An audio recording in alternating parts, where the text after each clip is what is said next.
બરોડા ડેરીની ચૂંટણી લઈને માલિકો અને મંડળીઓમાં ભારે ગરમાવો આવી ગયો છે।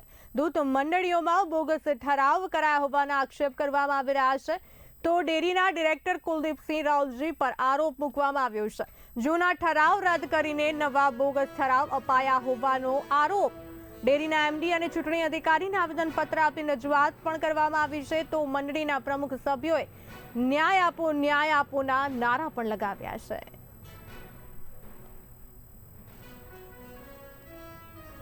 સાત મંડળીની પરિસ્થિતિ એવી સર્જાવામાં આવી છે કે આ લોકોને બરોડા ડેરી થકી એ લોકોને નોટિસ આપી કે ભાઈ તમારા મંડળીમાંથી 2 ઠરાવ થયા છે। તો પ્રમુખ ગભરાઈ ગયો કે હાલો મારો એકલો ઠરાવ થયો તો કમિટી બધા સભ્યો મારી સહી કરી બીજો ઠરાવ કઈથી થયો કે ભાઈ તમારે ડેરીમાં આવી પડશે અને ડેરીમાં તમારે મેનેજમેન્ટ સાથે વાતચીત કરવી પડશે। એનું અનુસંધાનમાં અંદરખ્યા જેસર ગોતડી નારા ધોળાકુવા આતુના મુવાડા રાયપુરા આવા અનેક 7 મંડળીવાળા અહીંયા પશુપાલકો આવ્યા છે, સાથે કમિટી સભ્યો આવ્યા છે।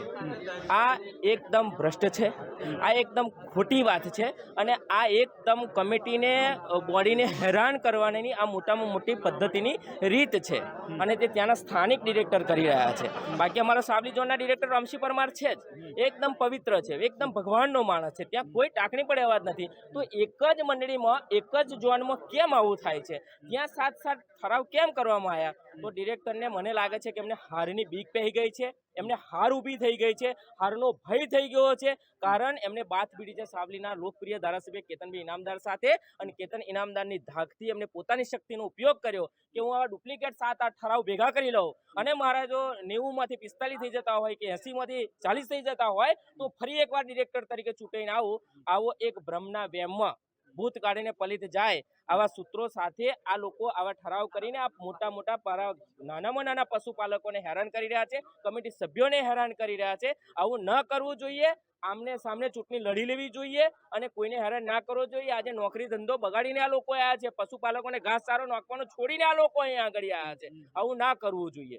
ચાલુ વર્ષે બરોડા ડેરીની ચૂંટણી યોજાવાની છે, એમાં આજથી 6 મહિના પહેલાં બરોડા ડેરીમાંથી ડેરીનું મત આપવા માટે ડેરીમાંથી એક પ્રતિનિધિત્વ કરવા માટે એક ઠરાવ મંગાવવામાં આવેલો હતો।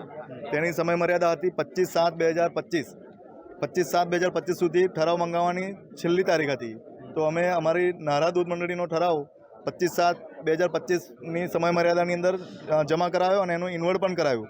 ત્યારે અમે ચોપડામાં જોયું હતું કે નારામાંથી એક જ ઠરાવ આવેલો છે એમ। તો આવતીકાલે એક નોટિસ મળે છે અને નારામાંથી મને એક ફોન આવ્યો કે કાલે આપણને આપણી ડેરીમાંથી 2 ઠરાવ ગયા છે, તો આપણને બોલાયા છે ડેરીમાં હિયરિંગ માટે એમ।